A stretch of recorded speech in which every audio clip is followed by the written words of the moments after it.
Welcome to the Convince Me podcast, where we're on a mission to convince you to step outside of your gaming comfort zone and try something new. Let's get to convincing. Last week, Ryan and I attempted to convince each other and the rest of you to play The Altars and Raji, two reasonably novel and creative games relative to what they were and what they were trying to accomplish. Hmm. Mine, Raji, more so from the storytelling perspective, touching on really an entire aspect of mythology in Hindu mythology that seems to be largely untapped. And Ryan's with a really very interesting premise as far as how the game mechanics actually seem like they play out. But that is potentially not so much the case this week. This week, Ryan will be attempting to convince me to play Sandland. I will be attempting to convince him to play the aptly named Fist Forged in Shadow Forge. Oh, Just a great name. for for cinematic effect, the pointed pronunciation. I respect it.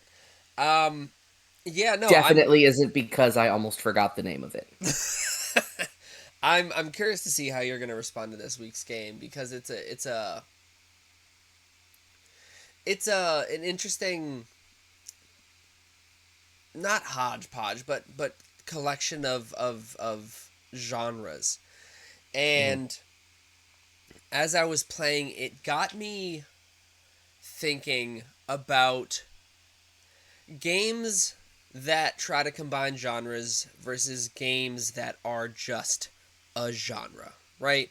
And I feel like if there are RPG is the typical genre that's combined with something else, like open world RPG, right? Action RPG, Western RPG, computer RPG. Most of the time, in my experience, granted, it's probably because that's what I gravitate to, but it's a lot of the time RPG combined with something else. So as I was playing Sandland, it got me thinking, Darren, in your opinion, what do you think? What genre of game do you think is the most forgettable? Not worst, but most forgettable. Because I What have, exactly do you mean by forgettable? like, you maybe it's a genre that you have tried to play games in before, but you immediately are like, yeah, I don't know that I care about this. I don't know that I'm gonna dedicate my time to this.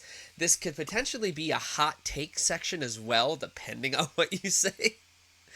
Um, but to give you time to think, I had my answer when I thought about it because I was split between two. And this might be a hot take, but for me, it was between fighting and racing because those are two genres where I have tried to so many games within that genre, and then I'm immediately like, I don't know that I care about this. Like the the one fighting game that I will consistently play is Mortal Kombat because Mortal Kombat, the recent ones at least, come with a story mode. There is a potential end point of things to experience because it comes with the crypt where you can you are rewarded for playing the game to then get more game to experience and play. You get new fatalities, you get new costumes for characters, you get art, concept art for the game, a bunch of different things where you're rewarded for playing the fighting game. I can promise you, if I boot up a fighting game and there is no story mode or there's nothing to unlock, I am immediately like, yeah, I don't feel like playing this. Street Fighter 6 has an actual story mode where the purpose of the mode is to meet different characters from the game and unlock different moves and fighting styles that they have to then build your character to make the ultimate character that fits whoever you want them to be. That's worth playing.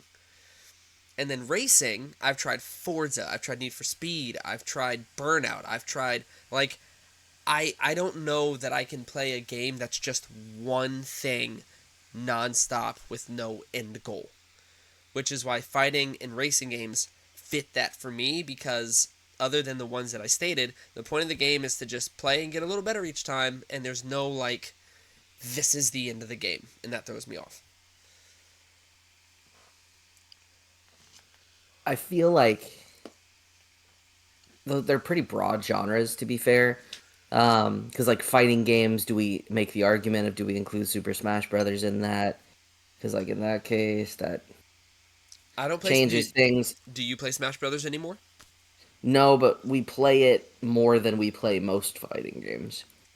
Right, but like when was the And last time I you don't put into enjoy that? playing. I don't enjoy playing Smash because I wasn't willing to buy the character expansions and then put in the time to not get absolutely bodied online. So that's a whole thing. I will say my exceptions for racing games. Well, there's really a singular exception, which is Need for Speed Underground, because that game, PlayStation 2, that game was just so fun, and the soundtrack was really good. Generally speaking, I would agree with you though. For me, however, I'm also somewhat torn between two. One of which I would make an argument isn't even really a game, and so I'll go ahead and put that as the caveat. Like I think I don't really find a place for visual novels. Mm. I don't think they should be marketed as games because there's nothing really to play. Really, What do it really is exactly as it is. It's a visual novel. Um, in your it's opinion though, what about mm, visual novels that have gaming components? Like for example, the new one that just came out, 100 Line Defense Academy or whatever, where it's a visual novel, but it has an SRPG in it. i- in that case, it's an SRPG that tells its story in a visual novel. So that to me is not a visual novel, Fair right? enough. I'm talking like as much as I appreciate the writing in it and I respect it for what it is. Games like Doki Doki Literature Club, Hmm. games like the Danganronpa games, I don't find them entertaining. They are completely forgettable for me, and I want honestly nothing to do with them. The other one, though, that is definitely more of a game, and this is potentially more of a hot take. Oh, I do not like RTSs. real time I strategy. I have Wow. never found myself enjoying them ever.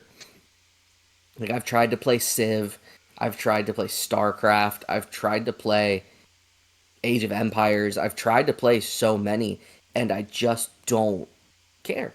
I don't care. I don't like them. I don't enjoy the I have to play or I'm gonna play with other people and try to be the best in this. I'm gonna win. I don't care. And I mean, to be fair, anyone who knows me knows I'm not a big fan of forced multiplayer experiences anyway.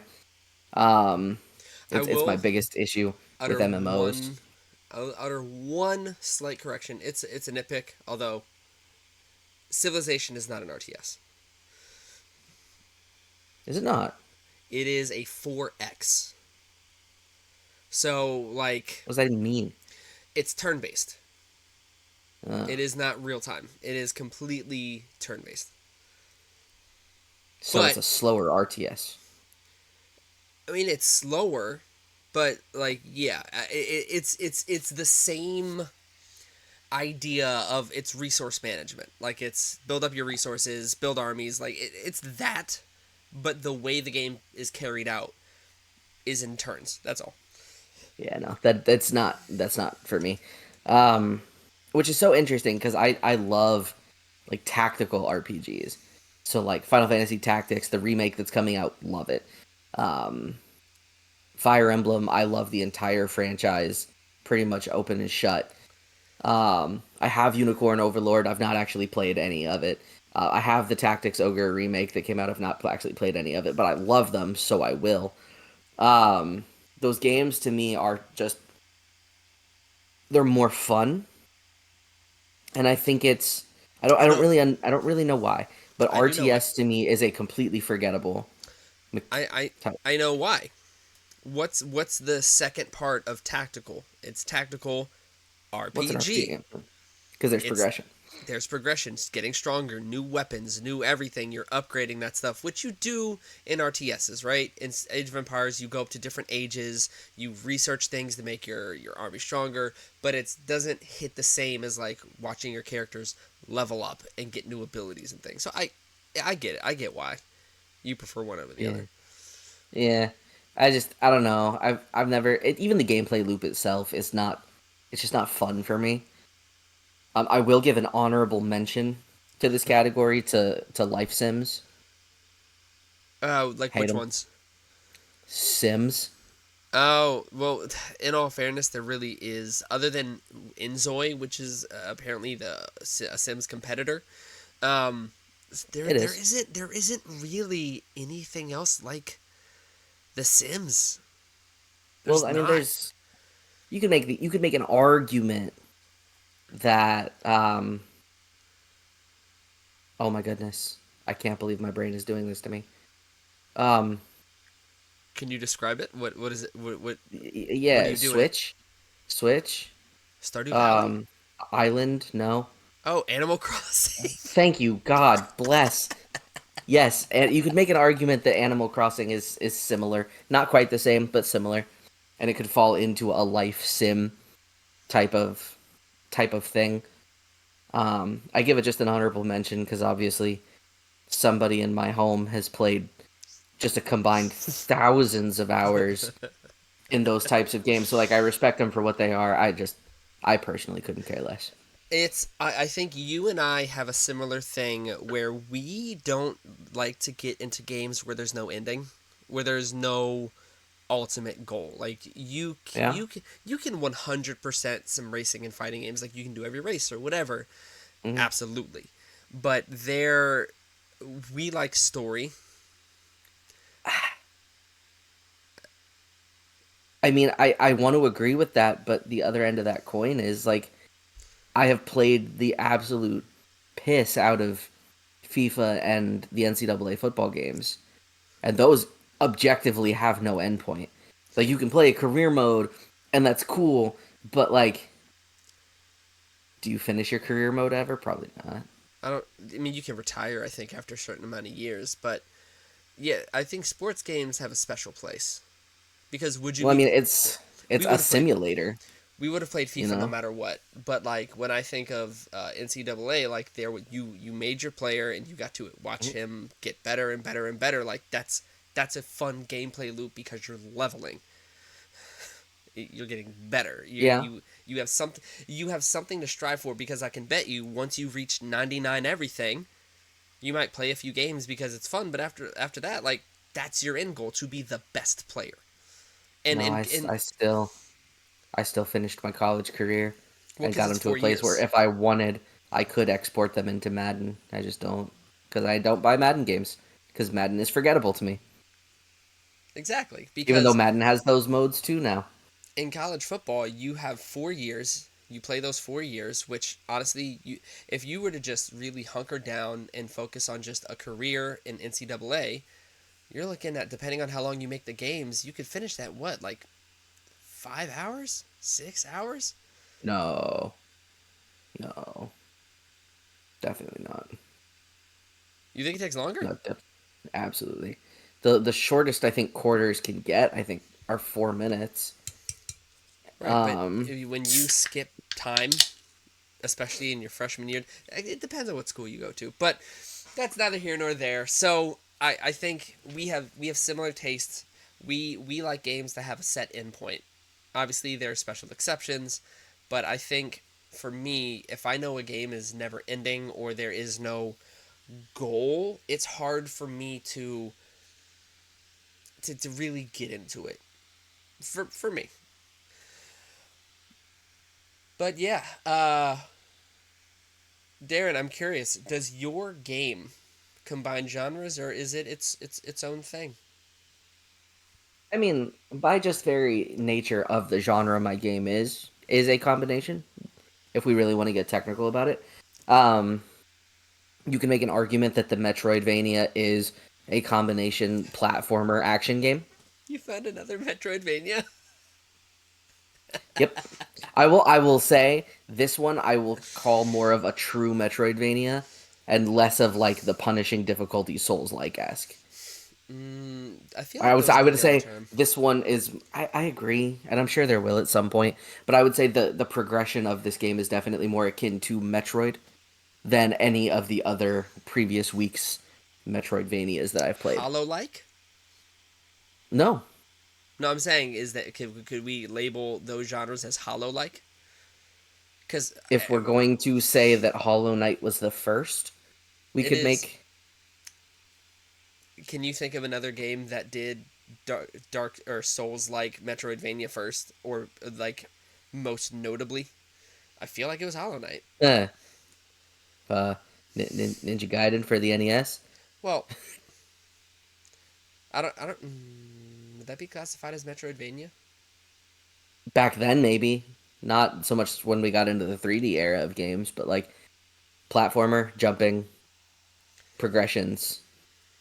I mean, it would be more like the Castlevania to the Metroid, but yeah, pretty much. Fair enough. Fair enough.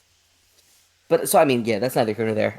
Okay, so Forged in Shadow Torch, aka Fist, um, developed by T Games, published by Bitty Bitty, and I right after we actually recorded last week's episode where we announced the games that we were playing, I we chilled whatever. The Ryan and I went out and we're going to watch an anime together, airing this spring season called To Be Hero X, Great show. which is an absolutely sensational show. If you like anime, please watch it. Um, and as we're watching the opening credits, I freak out for a second, and I think I'm like maybe 2 seconds ahead of Ryan in the episode, and he also then freaks out almost at the same time. So I thought he saw it. I think he thinks that I was reacting to the things that were happening in the show. Um, but I like paused my episode and I said, "Did you just see that?" He says, "What are you talking about?" I said, "Did you see what it just said in the opening credits?" He's like, "No." Turns out, Bitty Bitty is involved in that show. So I went on a bit of a deep dive earlier. Turns out Bitty Bitty is actually it's a Chinese online video sharing website based in Shanghai, almost like a Chinese YouTube in a way. But they've also started to break free and do like content, like real content on their own, similar to how YouTube had its YouTube Red phase. Um, so And they're actually going in there both localizing and like co-developing, co-producing like anime and donghua. To Be Hero X in particular is, I believe, with Aniplex, which is a very well-known anime studio, and another studio whose name escapes me. So Bitty Bitty's kind of third on the billing, Bitty Bitty Bitty, as it were. I think Um, Mappa's on To Be Hero X too. no, Is it not? they may have some stuff contracted out to them, but they are not considered one of the three Okay. studios doing developing. But anyway, Okay. so they are in fact responsible for, or at least published, this lovely game by T Games. And Billy Billy. again, right away, we'll address just how terrible the name is. I will say, I don't, off the top of my head, other than maybe I would say other than Dynasty Warrior games, but Koei Tecmo is Japanese, I think. So I don't even know if the Dynasty Warriors games are like it's Three Kingdoms China, but I don't know if it's a Chinese or Japanese game. So I don't know. But I don't know if I've played any games that were probably natively designed in China and then had to do any type of English localizations. So Okay. it's possible that some of that plays a role here. And it may just be a really awkward translation. I did catch that in a couple of the dialogues that were very strangely written, but clearly written by somebody who English is not their first language, so that's fine. Which brings me to point number one. Um, Game is fully voice acted, which I did not really expect. even to the point where as enemies drop in on you who are considered more like boss moment enemies will also have voice recorded lines. Truly did not respect that. Thing number two, while this is a very distinctively classic 2D Metroidvania game, it is absolutely beautiful. Wow. It is beautiful. It perfectly encapsulates this like dystopian, rundown, gray, ugly city. Like perfectly. You feel like you're in a like in the slums of some place. I was ill prepared for that, just to be completely honest. But as you begin, you are a character named Rayton, who they refer to as Ray, who is of course your obligatory anthropomorphic rabbit, and you get the feeling that he's been involved in some stuff over the course of time.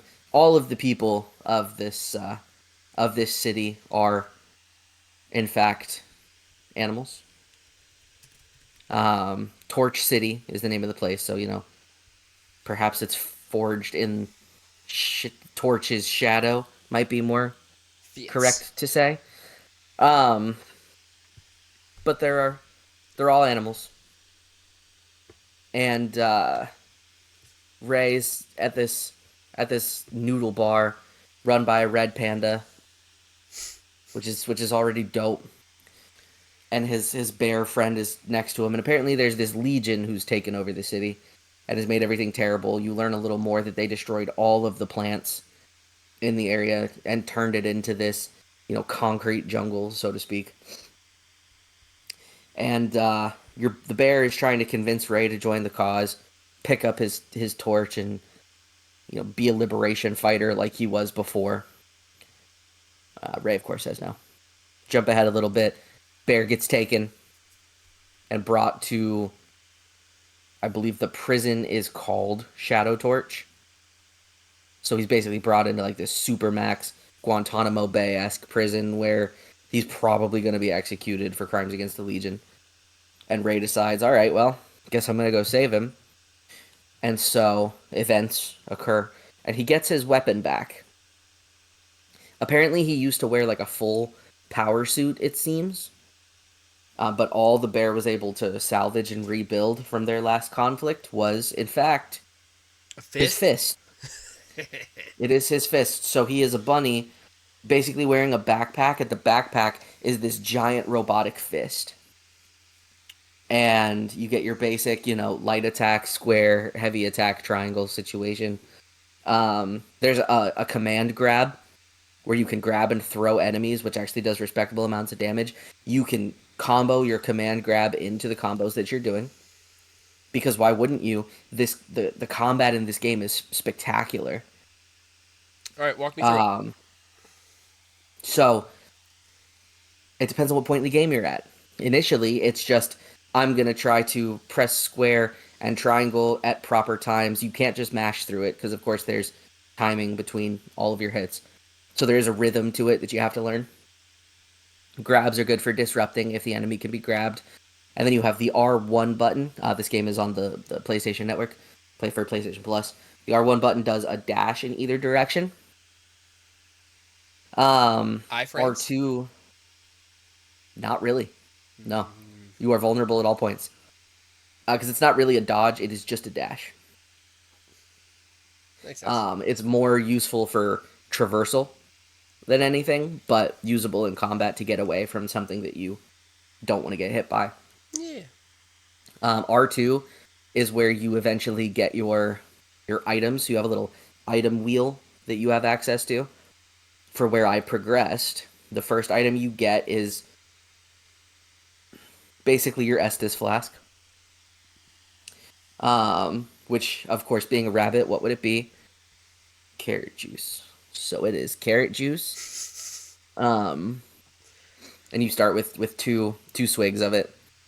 And then where I was playing a little bit earlier today, the next thing I got opens up a whole new thing.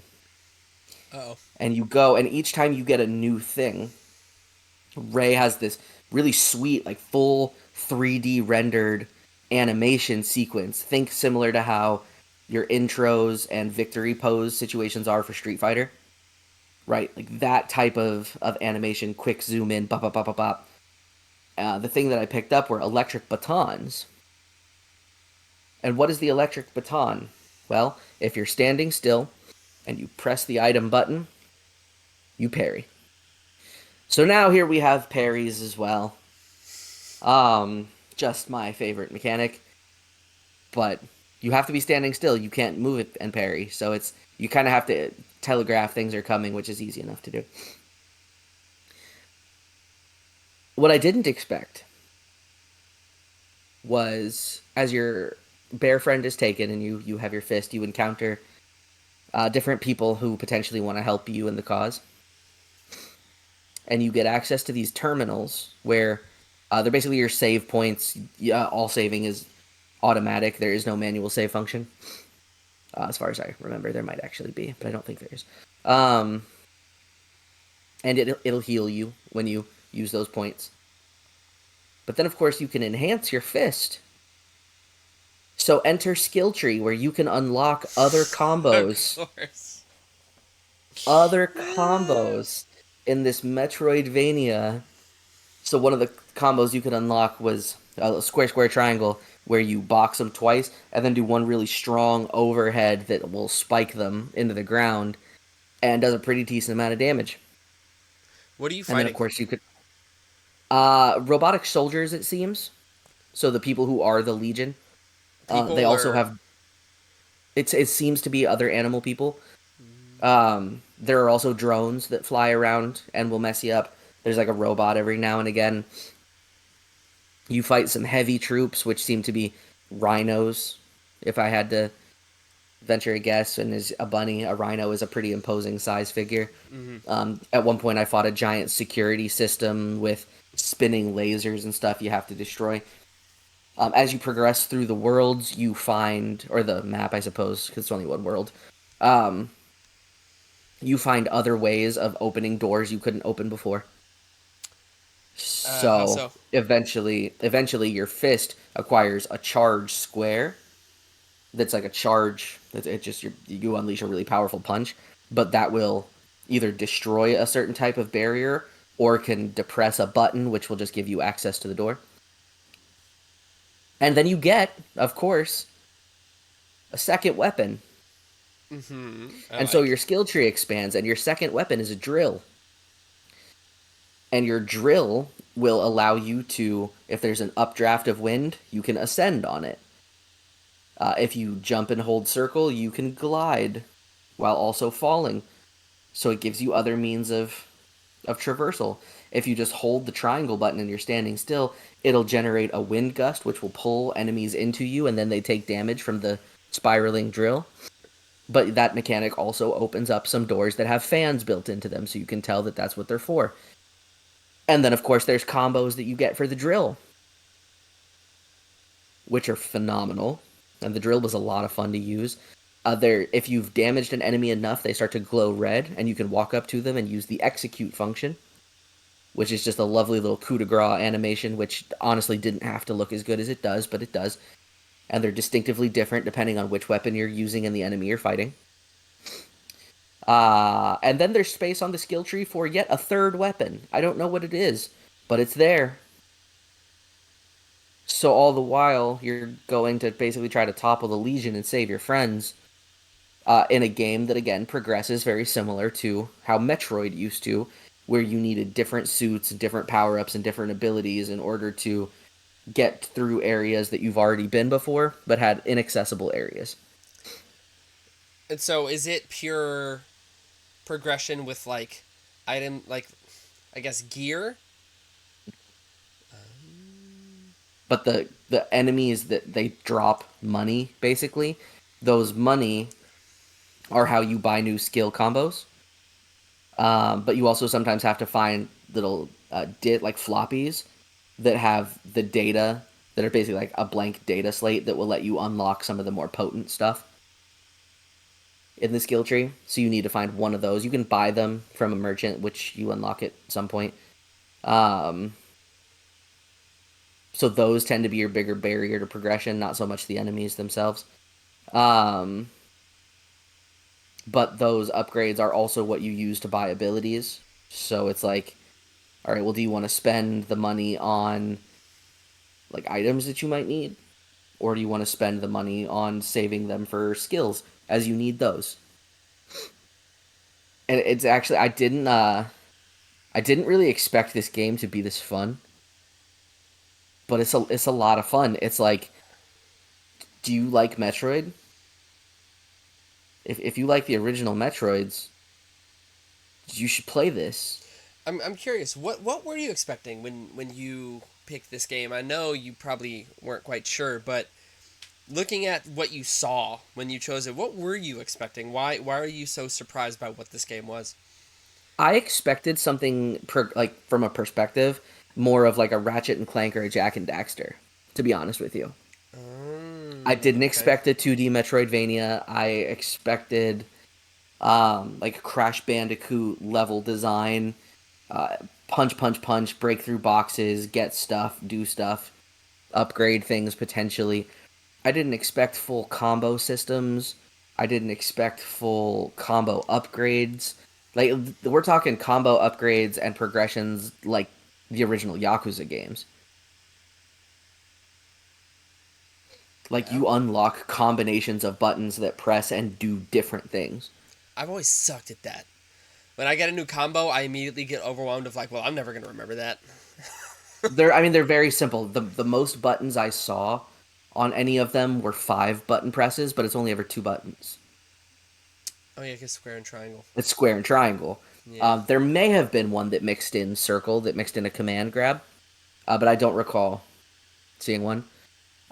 For some with the drill, so for example, there was square, triangle, triangle. But the second time you hit triangle, if you held it, it would do the thing that it was doing, so it would generate a tornado, and it would hold that tornado longer and do more damage. Okay. As far as what you saw of the story, did you feel compelled to find your panda friend or get to helping whoever you needed to help? It was just a regular bear, and yes, I was. Um, because the game literally opens with a character who you then get a glimpse of not too far into the game. I still haven't even met that girl yet.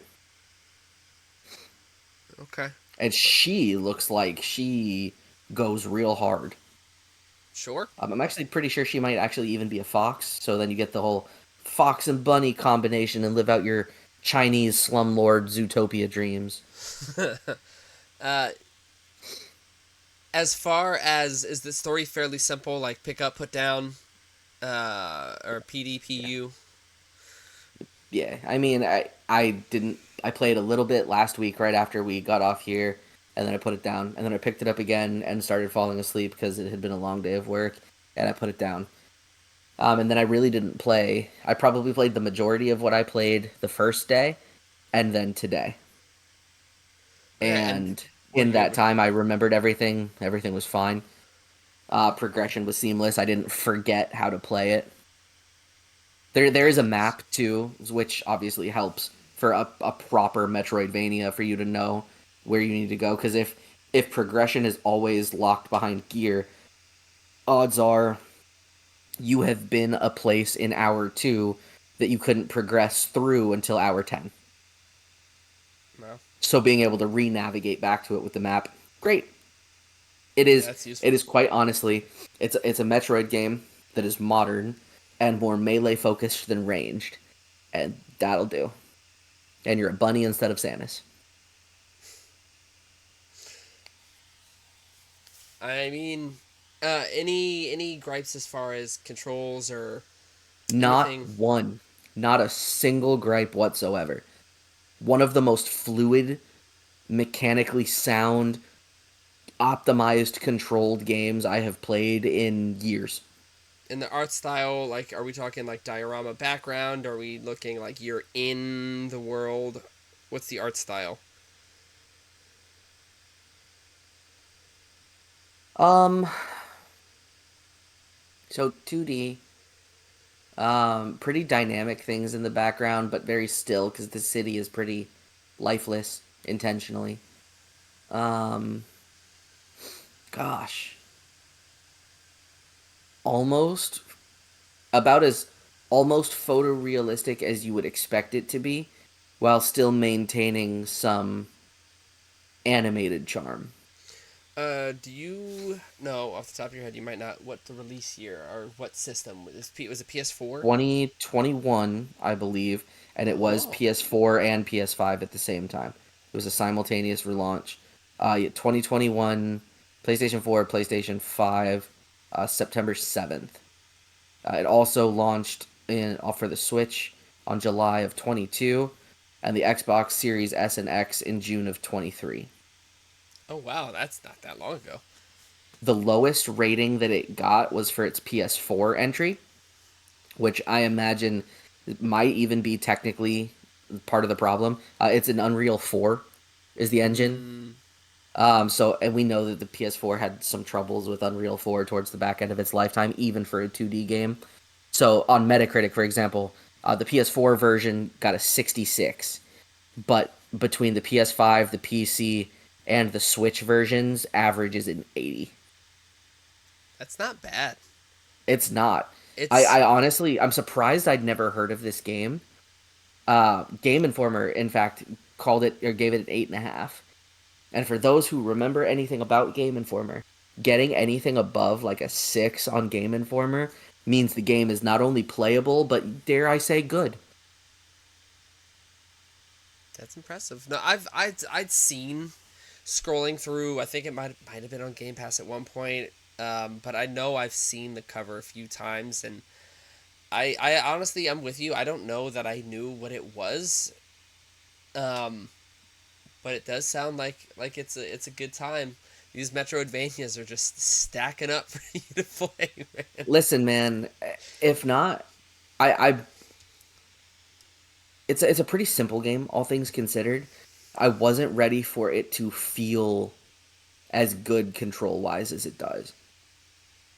Cause I mean, I this isn't super fair to say, and I understand that because they're different kinds of games. It's different, so it's really not a fair comparison. But like this game made how games like the Oblivion remaster control, it made games like Oblivion Master feel bad,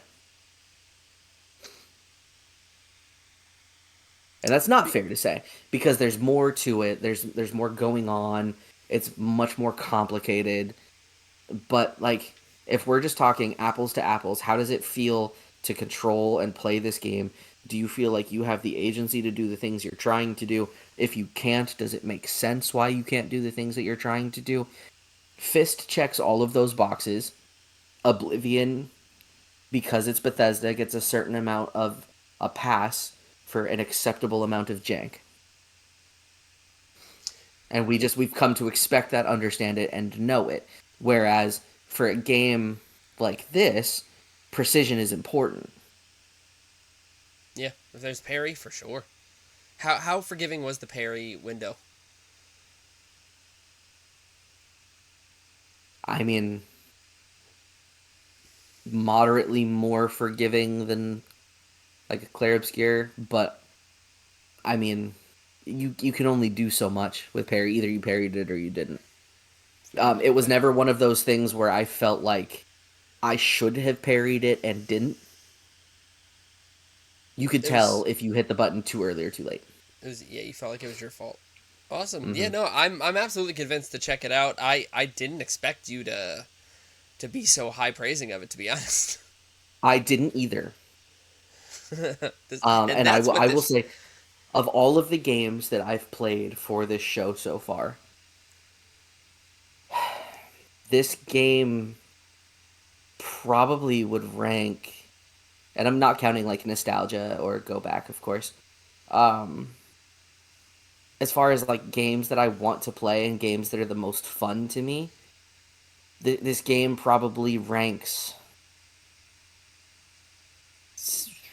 second, maybe behind Moonlighter. Wow. That is the point of this show is to find hidden gems. because I, other than seeing it in passing on Game Pass or whatever, I I never would have found this game, never would have thought about it, never would have touched it. For you in particular, this is the perfect PlayStation Portal game. I like PlayStation Portal games. Um, yeah, no, that's exciting. And now we go to the opposite side of the spectrum with Ah, so you hated it. no, no, no, not that. Um, with the style of game.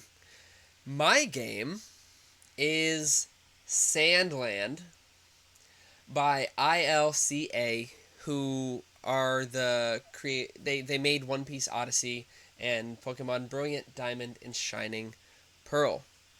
And it's funny that they worked on One Piece Odyssey because that would mean that this is another game based on a manga.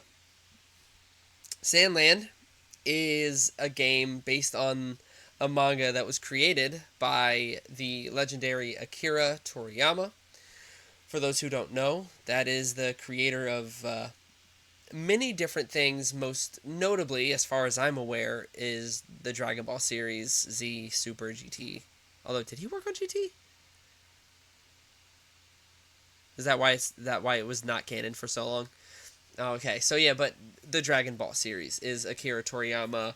Dragon Quest is something else he worked on. Blue Dragon, and he had such a unique art style to the point where you could see artwork from things he worked on, and you're like, yeah, that is either Akira Toriyama or it is inspired by Akira Toriyama. And Sandland is one such thing.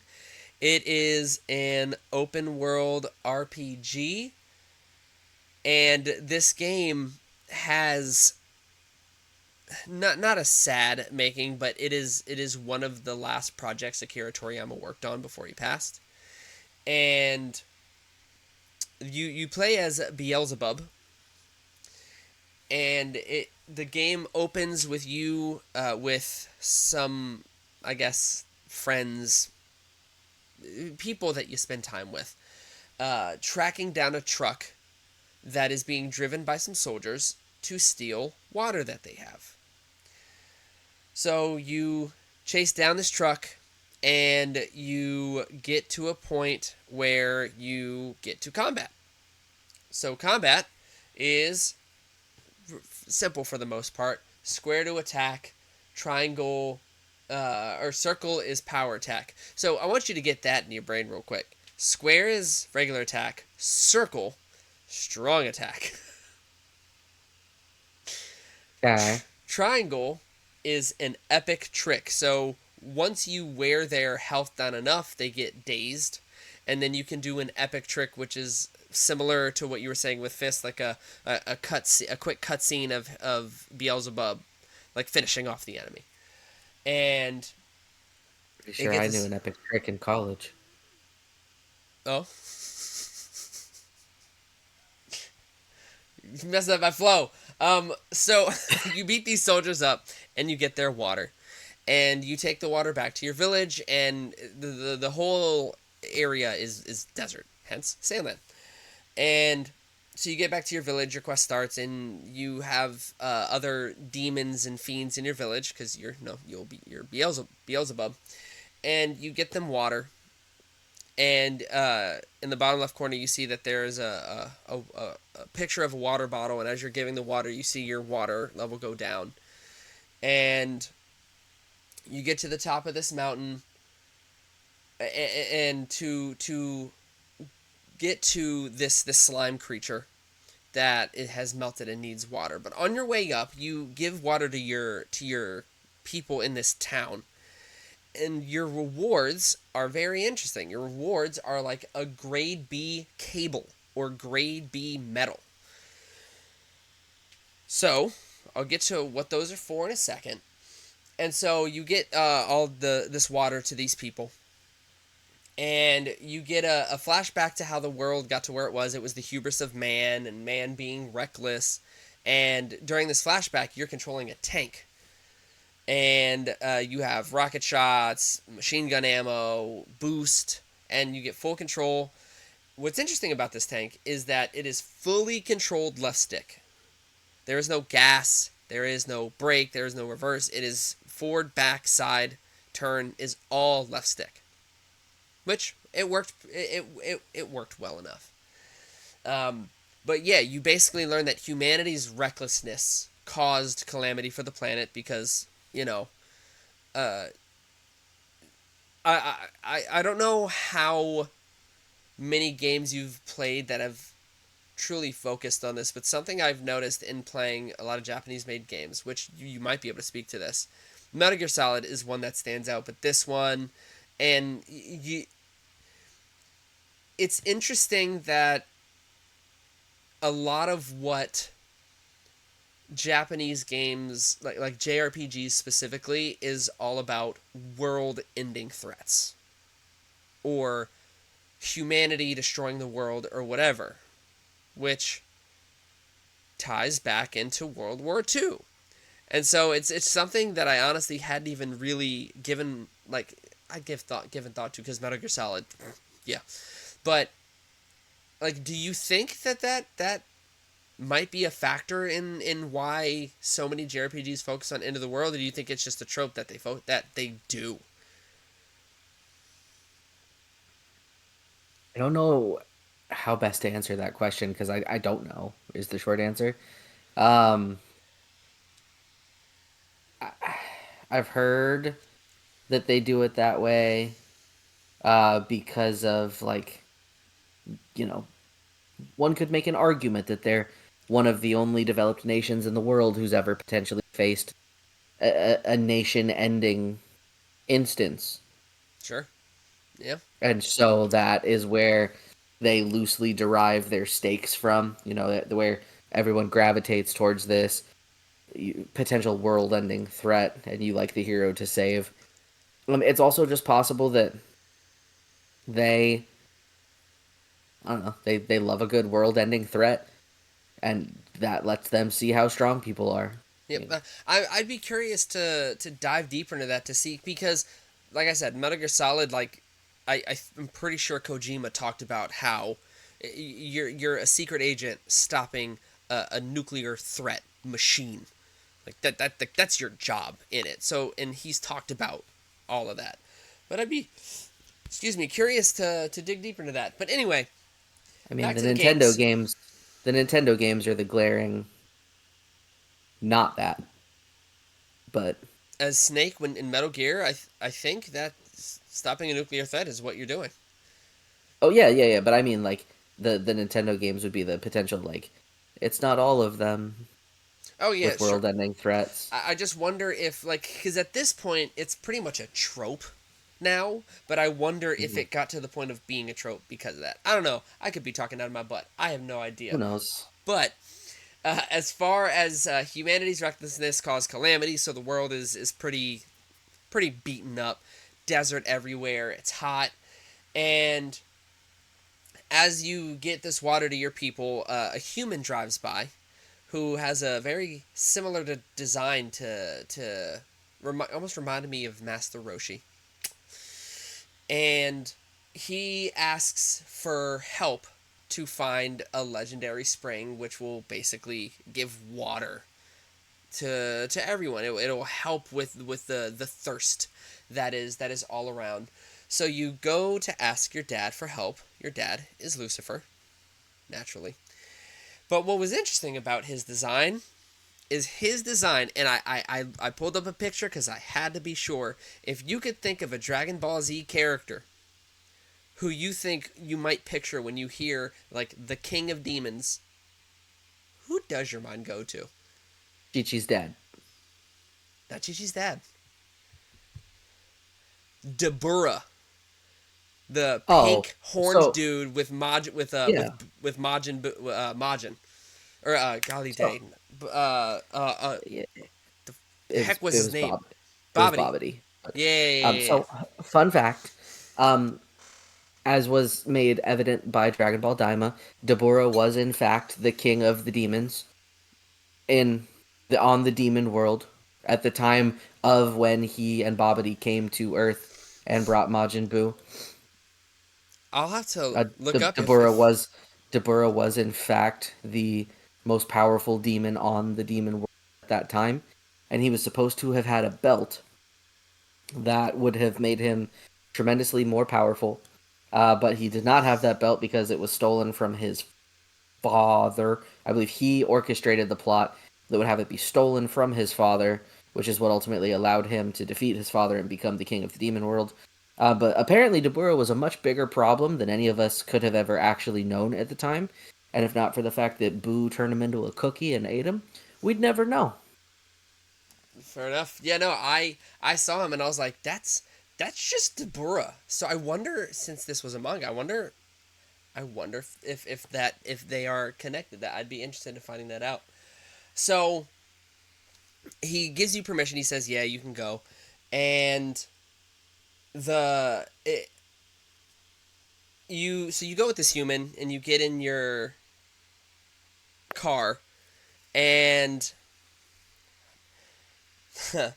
you start moving, and it's the same control scheme, and you're making your way to start finding this legendary spring, and you eventually learn that there is a skill tree, and there's a skill tree for you and your allies. And your allies so far are this dude Roa and this other demon Thief.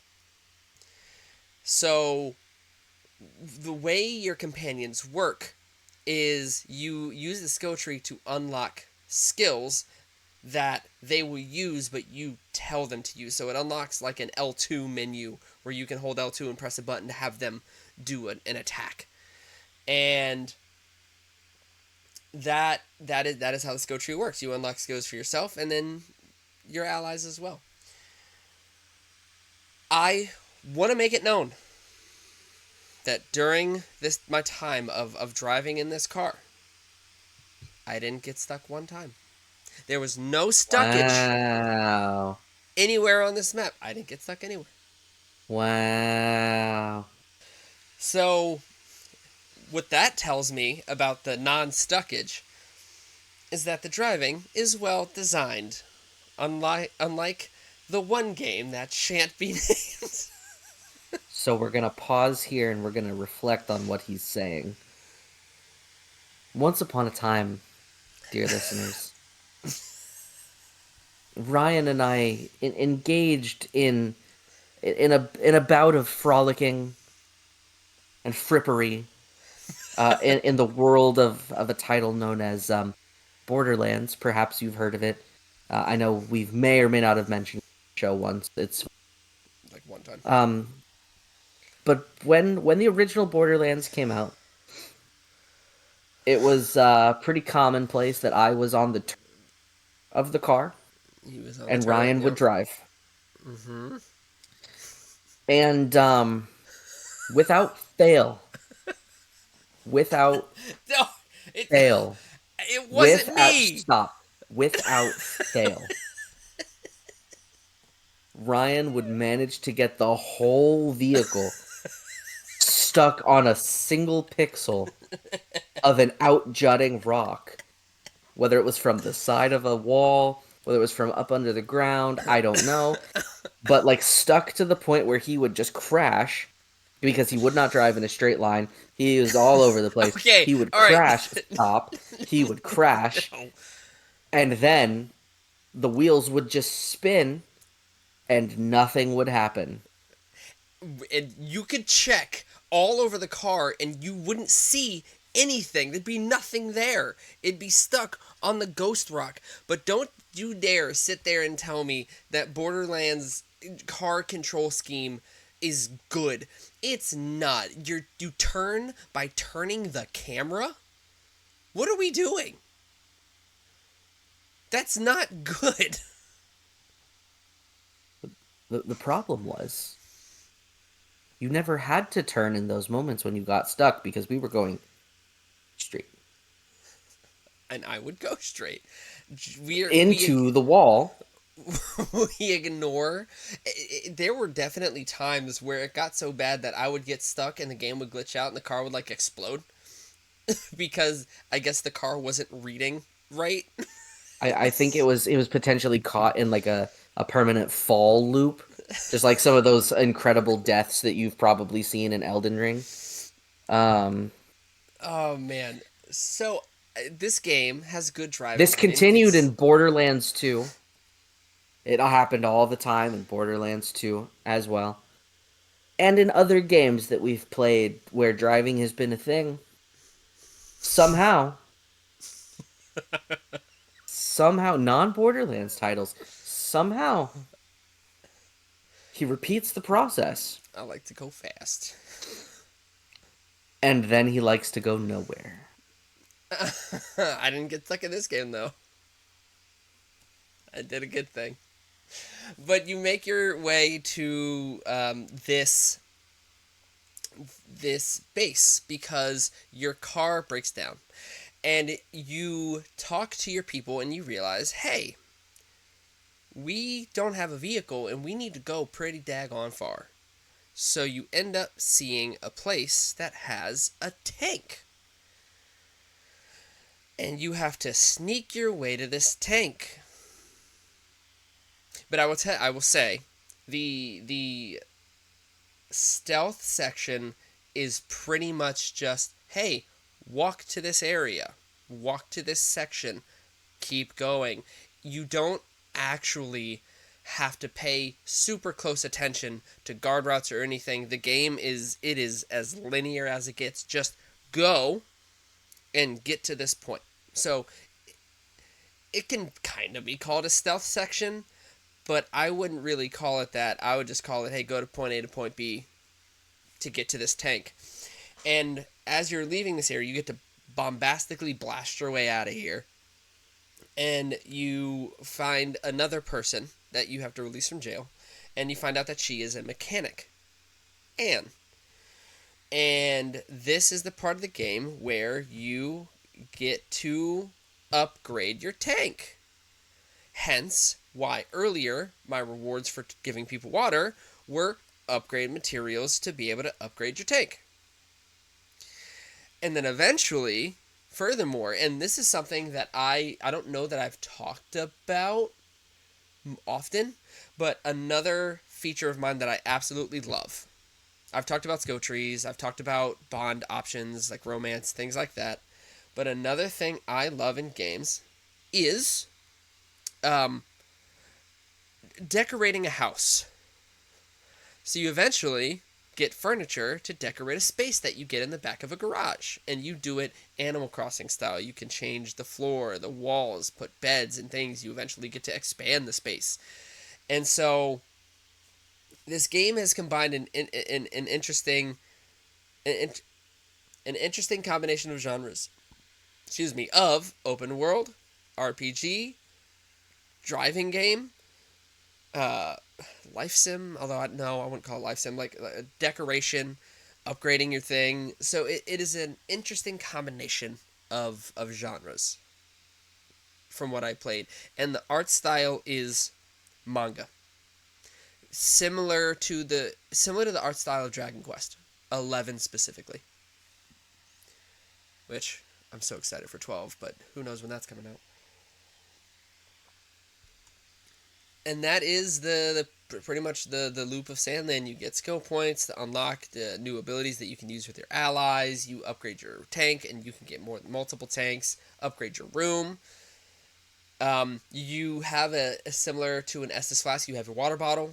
So that little picture of the water bottle that was draining earlier, you eventually learn that that is how you heal yourself. You have to find water stations to refill or rest at a camp. So yeah, there's a lot of interesting mechanics at play in the game. So, okay. So where does the combat happen? So you can get out of your car when you're driving at any point. There are enemies in the overworld. You have to do them for you have to fight for certain quests to get to certain areas. So there's combat pretty much throughout. Like the stealth section was to get the tank, and there was another section that once again was not complicated. Like it was even less complicated than the MJ portion in the first Spider-Man. Like way less complicated than that. Um, but other than those two sections, I didn't. Everything else was pretty much either driving or combat. And You, the combat is character action? it's action. similar. The point I got to, it was pretty basic. Like I said, square to attack, circle to power attack, triangle to epic attack, and then I think it was L2 and then face buttons to use your allies' abilities. Mm.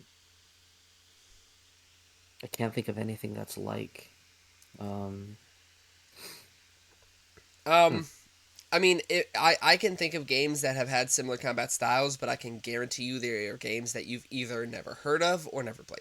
So you wouldn't have the reference for. So, for example, simple as like Eternites, which I was just playing, Tokyo Xanadu, uh, Sakura Wars, the non-turn based combat of Trails of into Reverie, Trails, similar to Trails of. I just played it. Trails in a Daybreak. So there's a combat system in that where it is both turn-based and non-turn. Oh, oh, oh! The non-turn-based combat of Metaphor, but a bit more in depth. There we go. If Metaphor's non-turn based combat had a bit more to it. Okay. Was the soundtrack as good as Metaphor though? Because like, That is not a fair bar to clear. No. But I it so here this is hard to grade, right? Because is a soundtrack good if it fits the mood and doesn't stand out to you, right? Because obviously you have standout tracks. You have tracks that make you just drop and go, oh my goodness. But then you also have tracks that do their job of fitting the mood of the situation or scene that you're in, but don't super stick out to you like Clair Obscure or Metaphor or Persona. So like, is that a good so soundtrack? I guess I mean it's semantics, right? I think there is a place for a soundtrack that is appropriate, right, where it fits and doesn't necessarily sound out or stand out. I think there is a good soundtrack that intermittently will pull you into it and make itself more than just like a background accompaniment. Because if it wasn't there, it would be just really awkward and Right. quiet. Yeah. Um, but if it just kind of blended in with the background, then I mean, I wouldn't. I'd say it was potentially a very appropriate and thematically apt Right. soundtrack. Which is It what you doesn't want. necessarily mean it's good. And there's nothing wrong with that, right? There's absolutely nothing wrong with a soundtrack just being an accompaniment to the game without its own standout piece. To me, again, arguing semantics, good soundtracks are the ones that make you put your controller down and question your reality. So, That's like, so rare. you're right. I think good soundtracks are hard to find. That's why Yeah. that makes them special, So it's right? appropriate. Okay. So, like, Metaphor, Clair Obscure, Skyrim, the boss themes from Sonic Frontiers. Kingdom Hearts, most of them. Eh, eh. Except for Atlantica. That is a whole thing that I actually want to talk about next episode. I'm gonna write down because I want to talk about that. Um, Because a new day is dawning on our happy age of new beginnings. Land and sea all join right. together, join in peace and harmony. That's. Um, but yeah, Clap, so clap, clap. that is the game released in 2024. So it's newer. And as far as what I played, the story is straightforward enough where it's like, yeah, you have to get to the legendary spring. Combat is simple. You're not gonna forget square, circle, and triangle. And his dodge was a dive roll, I believe. Um, and so yeah, like if you can only play once a week or so, like, yeah, this game, you get to customize your own like fleet of vehicles and make them what you want them to be. And if you're into to customizing your experience, you can do that here. So you said linear, yeah? The stealth sections, yeah, but the world that you're The game's driving a in, whole. no, it's open world driving. Like there's off the beaten path. There's caves you can explore that have chests that have more upgrade materials, areas that I couldn't get to because I don't believe I had the right either ability or item or whatever. So yeah, no, it felt like I could explore a decent amount. Side quests? Yeah, tons. The side quest that I had was like the beginning where the getting water to the people in your village was optional. Like I could have just gone straight to the top of that mountain and given it to the slime dude, and it would have progressed the story. But I had the option of giving it to other people, and so, they're absolutely side quests to keep track of for sure. And there's a journal that lets you do that. So, how long to beat? Main story, 20 hours. Main and sides, 35. Completionist, 60. Whew. Um, the average of all styles, 32 and a half hours. That's a decent length for an open world RPG. I think that to me doesn't overstay its welcome, and you get your enjoyment out of it, and you move on. What is this on? Like, what did you play it through? PS Plus. Is it? Mm-hmm.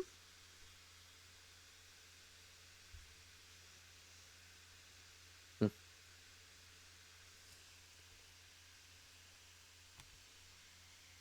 I see you're thinking. I think you're thinking.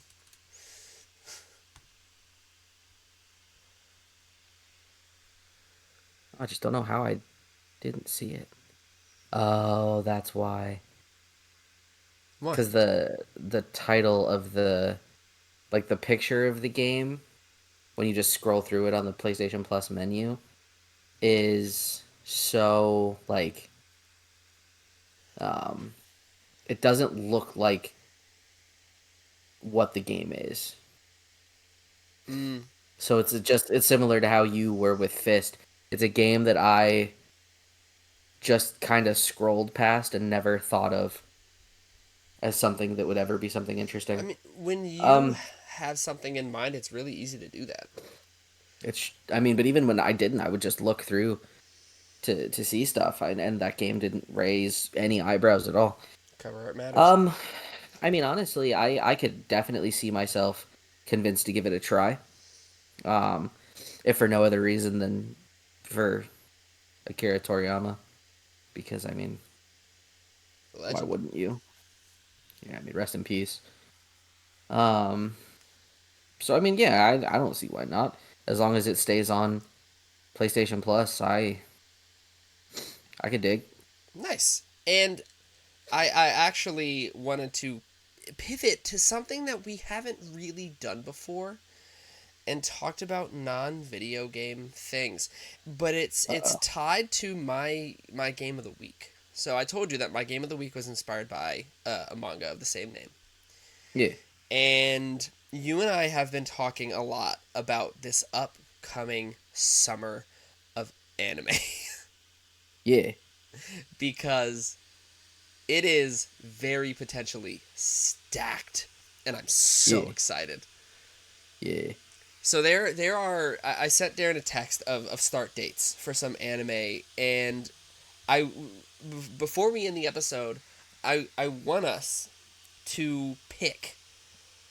I Gotcha, believe Yakuta. Done. I other than One Piece, because that's a given. Of the, I think for you it's six. 7. One, two, three, four, five. I think it's only other, like I said, other than One Piece. I think you have six that you'll be. No, 7, yeah, because to be hero. So if you had to pick of the 7 that we are going to watch, which for those who don't know, which is going to be everybody, Dan Dan, Gachi Yakuta, Togen Anki, Kaiju number 8, Shield Hero, Water Mage, One Piece, To Be Hero X. What are the top 3 that you are most boosted for? 8. Fair. What are the top 3 that you're like, I could go without any of the others and be totally fine with these 3? Excluding One Piece, of course. I think we need to exclude To Be Hero X as well. Because it's a known Um, entity. That's fair. yeah. Um, so Gachi Akuta is at the absolute top of that list for me. Same. Just the premise seems so interesting. Togen Anki is a close second, but second all the same. And then I gotta give it to Kaiju number 8 for number 3, strictly because it's so over the top, so unnecessary, and I'm so excited about it that I hope that it holds up as well as its first season did. And It's I think there's a steep. So here's the problem with them, right? Kaiju number 8 set such an incredible animation bar that, like, are we gonna? It's not a good example, but you'll know what I'm talking about. Are we going to be pleased with where we are in season 2, or are they gonna blue lock us? yeah, you And I guys should can't go imagine watch they're gonna Blue Lock blue season lock 2. us. Don't do that. Um, I mean, and so I don't know. the thing about Blue Lock is that other than the animation, it was very fast paced and really well done. That I think that's Sure. why it hurt so hard because it had slideshow animations, but like where it was going, where it was taking you, the character arcs, everything was I was entertained. But I think mine are going to be similar to yours. Gachi Yakuda, the about the cleaners, the animation from the trailer looks so good. Um, and I'm so curious because it feels so unique. Like obviously, I think it's a fantasy shonen, which is not unique, but what they're doing with it feels like it is. Kaiju number 8. You know, you know what it feels like to me? It gives me. I don't know if this is accurate, but it kind of gives me Soul Eater vibes. I felt the same way. I felt the exact same way, and I don't know why. We could be so wrong. Yeah. Um, but yeah, Gachi Yakuda is definitely up there. I don't know anything about Togen Anki. I'm honestly my excitement for it was purely based on the cover art. Oh, Purely it's one based. I told you about, and I gave you a comparison of what it was. I will just say, if you choose to look it up prior to when it comes out, like next week, I think, or not, The I 11th. suspect you are going to be, so 2 weeks then. I suspect you are going to be very pleased with what lies before you. What was the It's comparison it's again? very it's very you. I don't want to tell you now. You If you did don't tell me. remember, I'm I blanking did tell on you. the combo that That's you okay. said. That's okay. It was a combination of three things. Um, it's okay. I All think right, you'll be fair. very pleased. I'm So, also gonna say uh huh. you named those anime, but the one that I actually think you will enjoy the most is not one that you mentioned. Which one? The anime that I suspect that you are going to enjoy the most. I'm gonna pull up the picture that you sent me. So I don't know, but I don't even still have it. Was it Lord of Mysteries? Looked cool. I do think you'll like that, but no. It's the summer that what's his name died. That's what it's called. Um,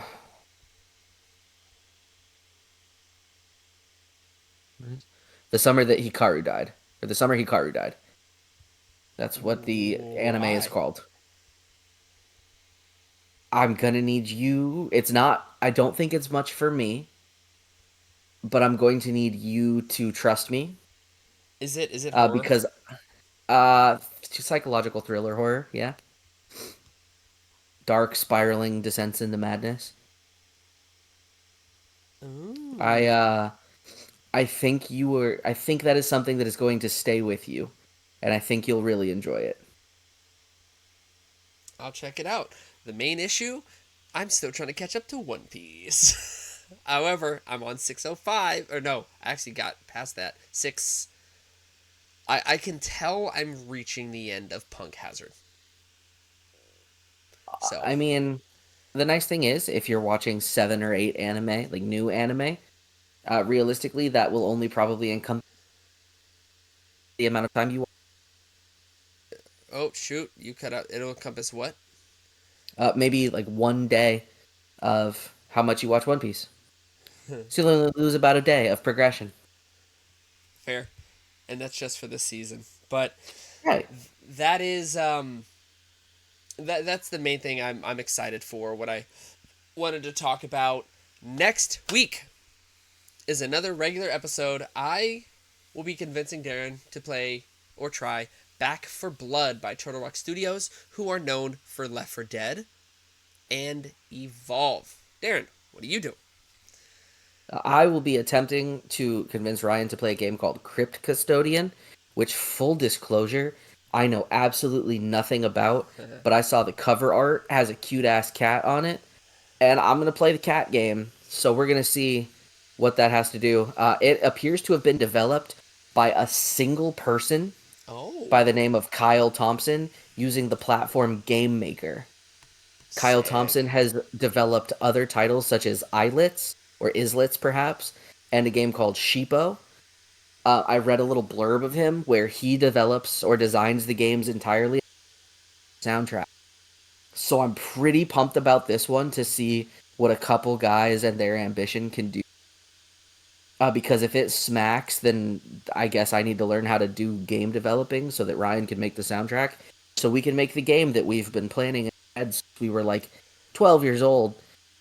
We still gotta make And cupcakes. oh, cupcakes coming summer 2069. I don't know. uh, but yes, I'm curious to learn about that as well.